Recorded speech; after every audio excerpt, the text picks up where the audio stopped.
Can what you wear impact your brand and your business success? Well, today, image consultant Kaarin Huffman is going to share with us the psychology of style, even how it helps you negotiate better deals. Because what you wear can impact if you land that job, if you close that sale, or if you wow that audience. And side note, this was the most nervous I've ever been dressing for a video interview. Stay tuned.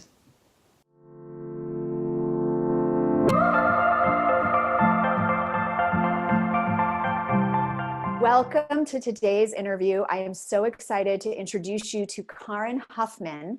Kaarin is an image consultant and a personal stylist who helps people elevate their brand and bring their unique personality to the forefront when they're presenting themselves in public or at meetings or just out in the world. She has a wonderful background in marketing and corporate HR that she draws from to do this work with people. And I thought this was such a great topic to talk about when we're talking about your brand. Again, whether it's your personal brand or your business brand, it's expressed through multiple touch points.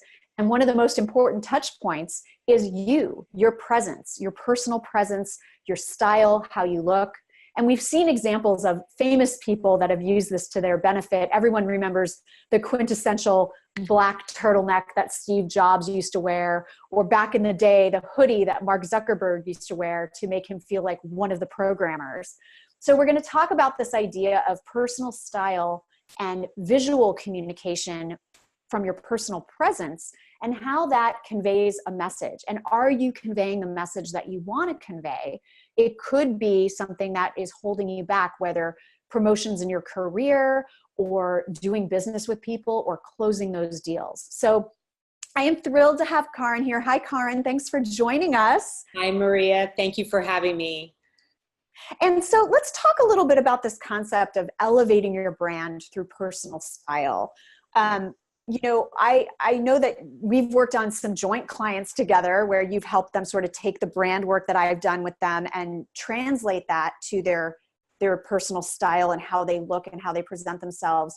Yes. But, as we were talking about before we started taping, there is sort of a little bit of a hesitancy of people of looking at this as part of their brand because they feel like it's making themselves inauthentic, or it possibly is causing people to judge them based on their looks or based on the surface.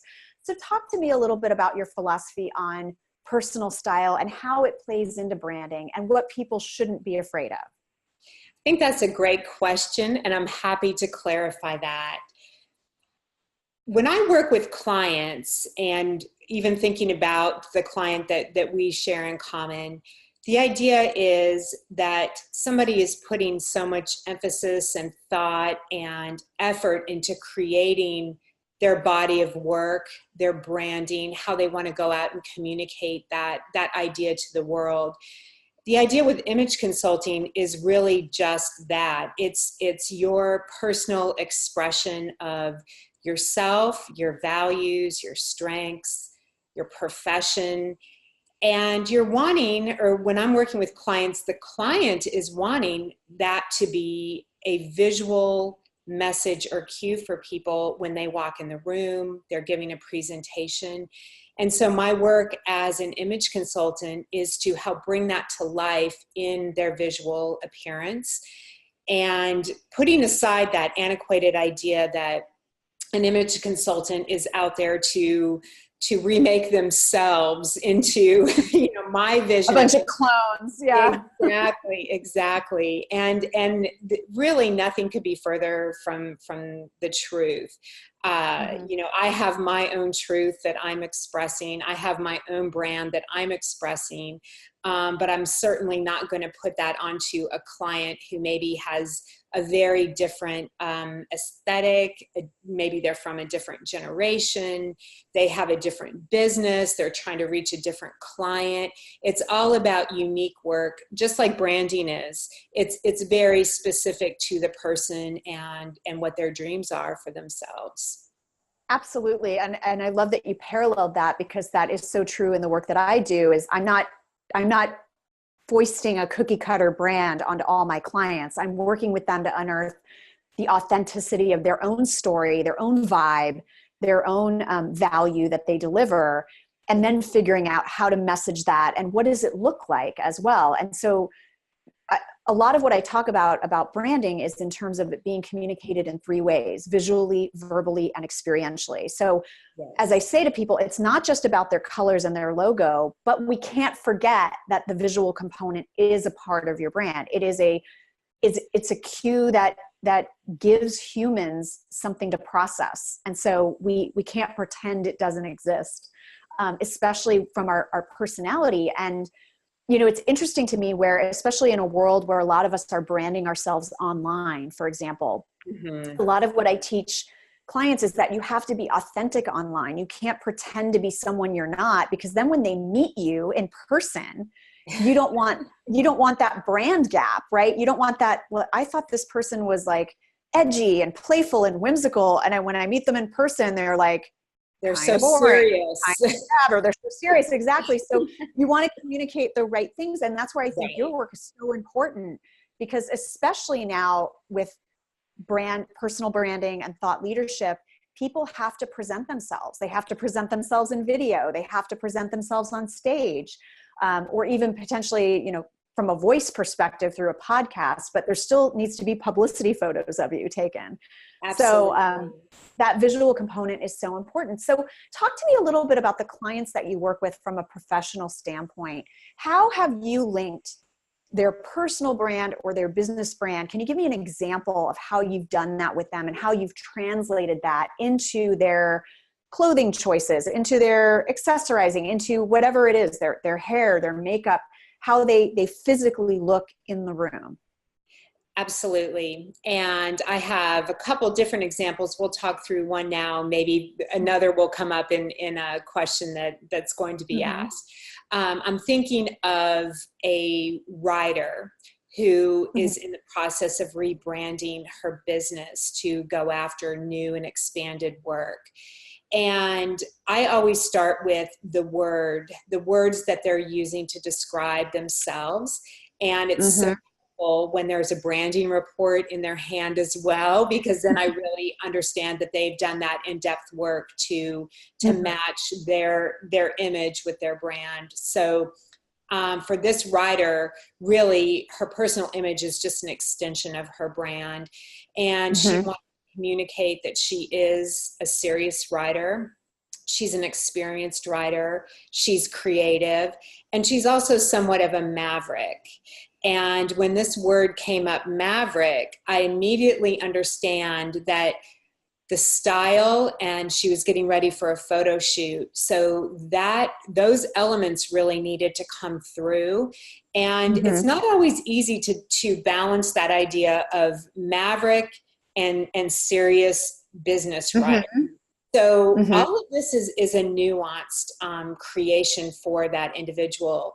And what we did together is we took her existing items and just remixed those items in a way where she was polished and professional, but yet she had this edge that you knew immediately from looking at her, this is not that cookie cutter in the box technical writer. Here's somebody who really got an interesting voice, and she's going to be authentic in expressing my voice as well. So and I think that's great. And I think that's so important, because that's really what it's all about. It's about attracting the people, just like with brand messaging or brand visual identity, the people that her style resonates with, the people that, give her a second look at a networking event or at a presentation or see those photos of her online, they're going to immediately be able to say, yes, I connect with this person. I like their style. I like their approach. And the people that don't connect with that are probably not her ideal clients anyway. So it's really important to be authentic and be who you are, because that's who you're going to attract, right? And I'd love to kind of take that on a tangent a little bit, because I think that's such a great example. I think people a lot of the clients that I work with sometimes get stuck on this idea of, what does it mean to be professional, right? Professional, I say that in quotes. Because I always tell them that's the most horrible brand attribute you can have, because professional can mean so many different things. Right. But I think a lot of us have a perception that to be professional or perceived as professional, I have to check these boxes. I have to wear a dark suit. I have to wear, I can't wear a statement piece of jewelry. I can't wear color, or, whatever their own sort of myths are around that. Can you talk a little bit about how you help your clients get past that idea of like, what is professional versus what is their true style, and marrying those things together? What are some of your philosophies on that? I think it's a great question, because I think this gets to the heart of really elevating your professional style. So let's just talk for a minute about really what is business. Because if you're out there promoting a brand, it's because you've gone into business for yourself. So really, what is business? There is an element of control. Really, business is control when we think about it. Whether we're taking control of a creative process or product, whether we're taking control of a service to deliver it in a timely fashion, there's something out there that we're taking on, and we're going to bring that element under control. So I think when you're really wanting to relay a strong professional image, there's got to be that element of control and polish there.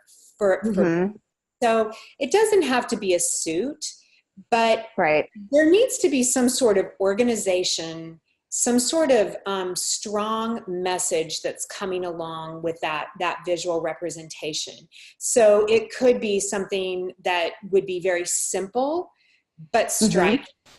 For somebody that's delivering a service where maybe creativity isn't going to be a big factor, to dress in a creative, out of the box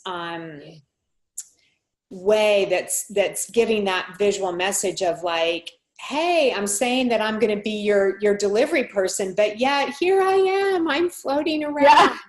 I think that person would really need to think through, if you're trying to send that message when you're networking and meeting, you're about the delivery. So something needs to get efficient and in control with that. For somebody who is creative, I think dressing too conservative or too classic, you may want to add in that element of a statement piece, or a shirt that is a little avant-garde under the suit jacket or something like that.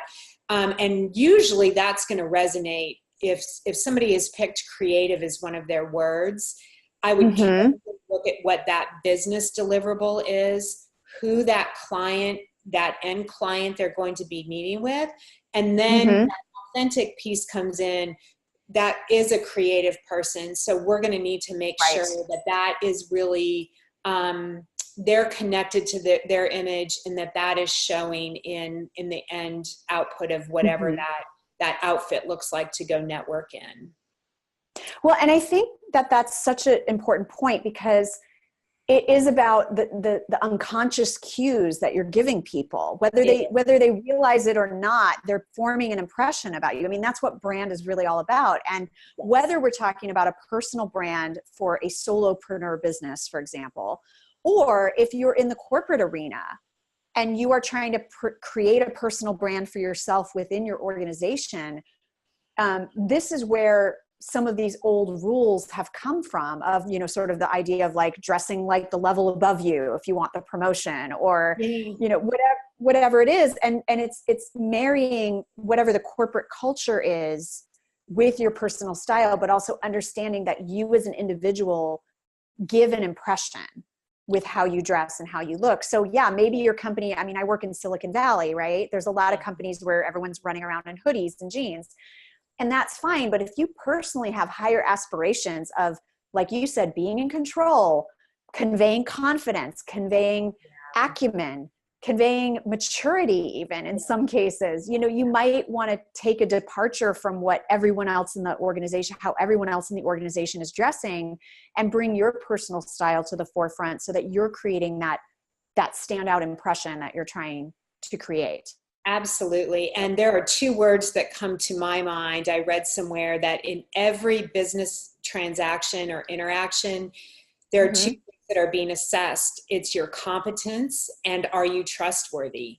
So we should all really think about that with our professional appearance. And again, it's not saying we're all going to wear a corporate suit. I think that idea has gone, that's way past, way outdated to think that way. But, the thing is, we are very visual. I think 85% of our sensory intake is visual. So when you just think about that, and then you think about the majority of our communication is nonverbal. So you really start getting a picture painted that, you know what, it does matter. Before you say a word. Yeah. Before I even say a word. That's right. Before you open your mouth. That's right. Yeah. So let's talk about that a little bit. Let's talk about the psychology of style and what you found, the research that supports this link between how you look and your ability to develop that trust or build that confidence or land that deal. What does research and psychology say about this? Research is interesting right now. There's a whole body of work called enclosed cognition, which is studying. Wow. Yeah, I know. So right now, social scientists are studying the effects of specific and particular clothing on personal performance and outcomes. So it's fascinating. And I use this research in talks that I give. And I also use it with individual clients when we're talking about what they really want for themselves and then incorporating a certain style. So for instance, studies have shown that wearing a jacket, putting on a little bit of structure and power, which is, represented in a jacket, the better outcomes for negotiating. It can put you in a more strategic and creative mindset. So I give the example, if you're going to be going into a meeting where you are strategizing about some element of the future, it might be worth it to put that jacket on and really get that sense of power in that meeting, because it pays off. With negotiating, I read the results of that study and I thought, I am never again going to go purchase a car or negotiate a contract or anything without having a jacket on. Because the results were that dramatic that it really increased performance. And people that were dressed the most casually in those studies did not perform as well. So you make me think of two things right there, because one is whenever I present, I usually always want to wear a jacket, especially if I'm leading a room and I'm trying to establish credibility. Sometimes I will wear them with jeans and boots, but I will wear a suit jacket. Yes. And I've always wondered why I feel more confident when I do. Yes.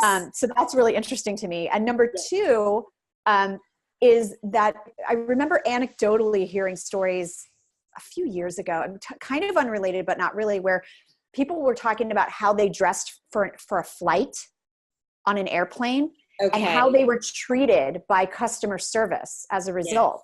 Yes. So people that dressed more casually, wearing their yoga pants and their Tevas, not that they were treated badly, but there's a lot of people I know, especially business travelers that I know, that even if they're not going into a meeting right when they land, they dress up for the flight because they have a better customer service experience by how they're perceived by the flight attendants, which is crazy to me. Have you ever heard that? Or well, yes, I have heard that, and I think that all plays into this psychology of style. And really, it's accessible to everybody. This is kind of the big secret here, is it's not just for executives. It's not just for people that have an unlimited clothing budget. Right. The aspects of the style psychology is available to everybody. And that's what really I feel like is the big nugget here, and really can be valuable for anybody who's trying to move their brand forward, who has career aspirations within the company. It's little subtle cues that we give that can make a difference in how we're perceived also how confident we feel in the moment, which Right. is kind of that, self-fulfilling cycle of, I feel confident, I feel good.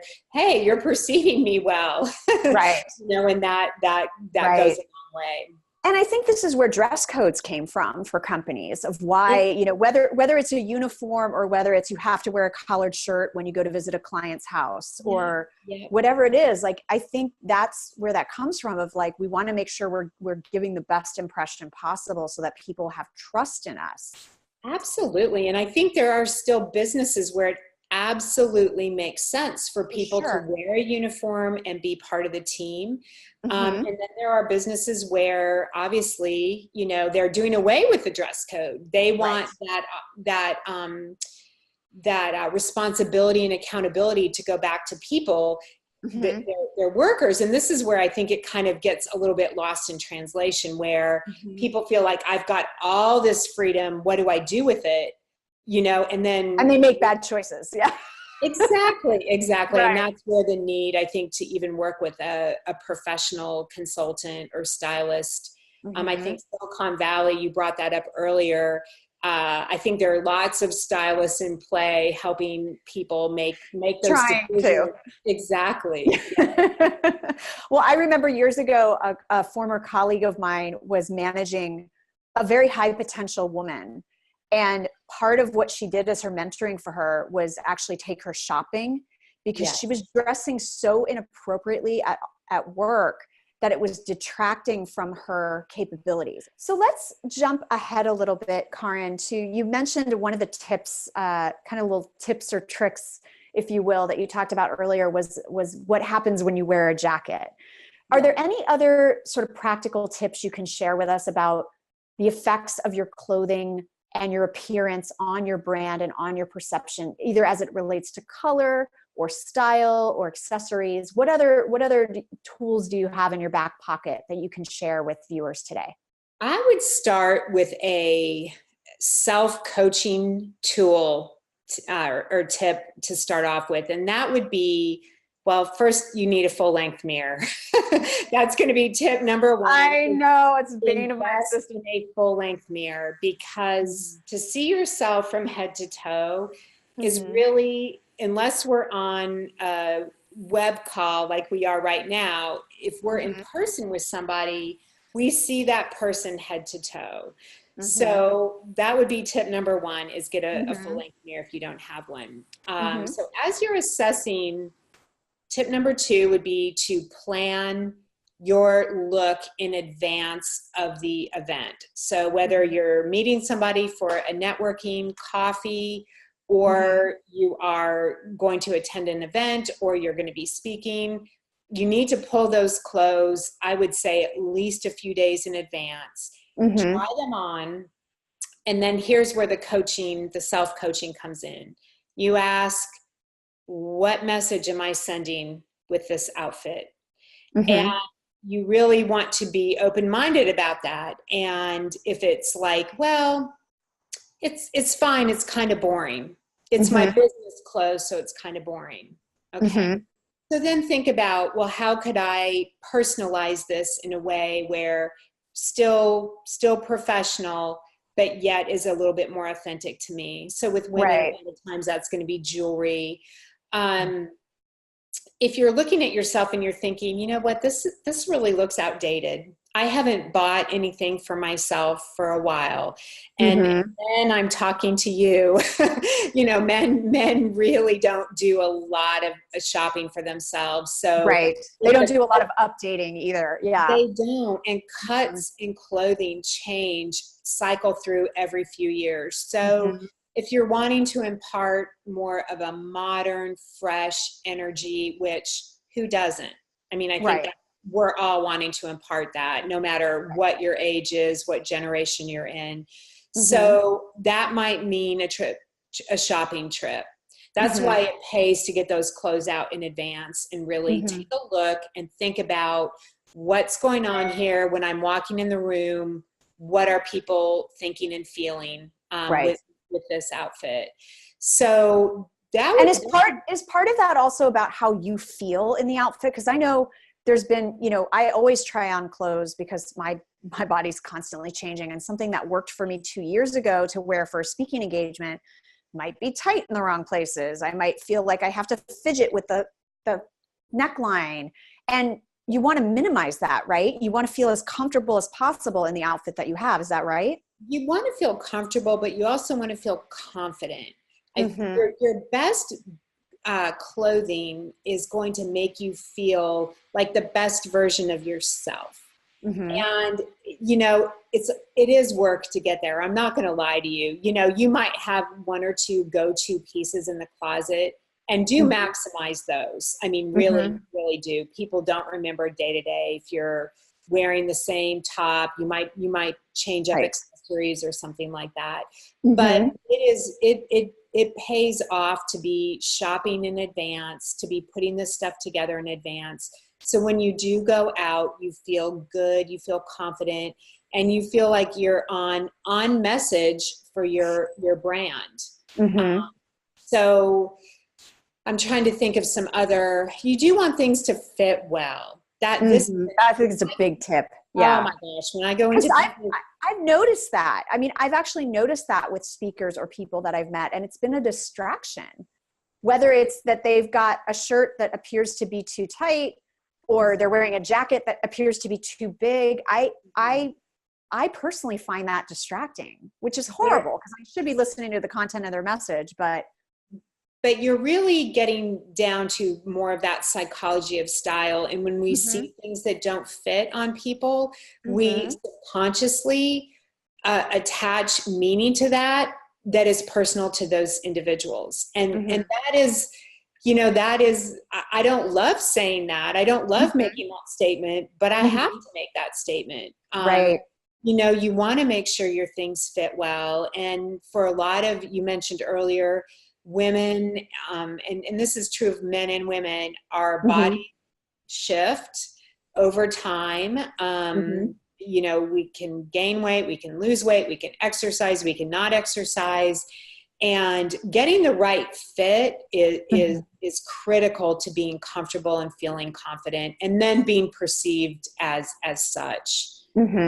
So that may mean going to the tailor a little bit more. That may mean just updating those items. I think a powerful statement, I'm a big fan of using color as a big visual cue. You have to know what the message that you want to send, and you don't want to overwhelm with color, but you can really hold people's interest and really kind of elevate your own professional presence with color. Yeah. And actually a friend of mine, Michelle Liederman, who is an executive coach, she in the past month or so did a video about wearing something striking when you're at a networking event or a conference, because it gives people a conversation starter. And again, you don't want to go overboard, but maybe you have this really flattering bright yellow top, or you have, some flattering statement piece of jewelry, or men, you could wear a really interesting tie or really interesting cardigan or fun, snakeskin shoes or something, something that also you can use that as a way to break the ice with people and give them a reason to talk to you, give them a reason to just say, hey, love your shoes, love your top, love your earrings. I agree with that wholeheartedly. And it makes you memorable. This is the idea, is that people actually remember you. And it's so funny you're saying that. I was at a networking event a couple weeks ago, and this woman had on this beautiful emerald green top. And we were in line together, and we started talking, and it just looked so fantastic on her. And I ended up complimenting her on that. And we actually had this conversation. I told her what I do. And I said, if you were standing here in gray, I'm not sure I would remember this conversation as much as I'm going to remember it and remember her in that emerald green. So it absolutely does work. Right. But again, finding that balance. You don't want something so garish and outlandish unless that's your brand, especially if, in situations where you might be pitching for business, for example, maybe a client is looking at 6 other folks that are coming in that day to present their proposals. You might want to wear a striking piece of color or a striking accessory or something that that helps you stand out I visually. completely agree with that, especially if you're in that interview situation where Yes. you're one of 10. Mm-hmm. Be smart, be strategic, Mm-hmm. and think of how you can stand out, still fit into expectations. There's Right. another study out there that I like to quote, and it's the red sneaker effect is that particular study. And it really, the results of that study say, basically, we want to see what we expect to see, Mm-hmm. with one exception, and that would be one element kind of off key or standing out, like in terms of color. They use Mm-hmm. an example of a professor who dresses like we would expect a professor to dress, like him or her, Mm-hmm. conservative, academic type, probably business casual clothing, but the Mm-hmm. confident professor is going to wear the red sneakers with that outfit, or the red Right. jewelry, Right. something that really stands out. And we Right. immediately perceive that as that person is very competent. They're at that place in their career where they can take that risk. And Mm-hmm. it's actually only enhancing their career. It's not Right. taking away. It's attractive because you think, oh wow, you're confident enough to do that. Exactly. You're bold Right. enough to carry this off, Right. competent Well, enough to carry it off. this has been fascinating. So tell us how we can find out more about you. Tell us where folks can go. Well, I And I do will have a also website. include links. I will also, just so you know, I also will include links in the show notes here. So, but tell Perfect. us what you've got cooking. Well, you can certainly jump on my website. I do work with people face to face. I am in North Carolina. Mm-hmm. And I also work with people virtually. I'm Mm-hmm. part of a platform that allows me to get in people's closets virtually, create looks for them virtually. So with that service, I really can work with somebody from anywhere who would be Mm-hmm. interested in getting ready for an event, Mm-hmm. or just getting into their closet and making some nice rhythms out of what's already in the closet. Right. I'm on LinkedIn, and I would love to hook up with people on LinkedIn. So feel free to send me an invite or reach out to Mm-hmm. me that way. I do have a couple articles posted, one Right. on presence and one on color, that gives a little bit more detail to what we talked about today. Fabulous. Well, thank you, Kaarin. This has been very enlightening. And as we started this conversation, the visual component of your brand is not everything, but it matters. It's part of the equation. It's part of the story that you're telling. And so this component of elevating your personal style and making sure that it's communicating what you want it to communicate so that it serves you is so important. So thank you for your time. Thank you, Maria.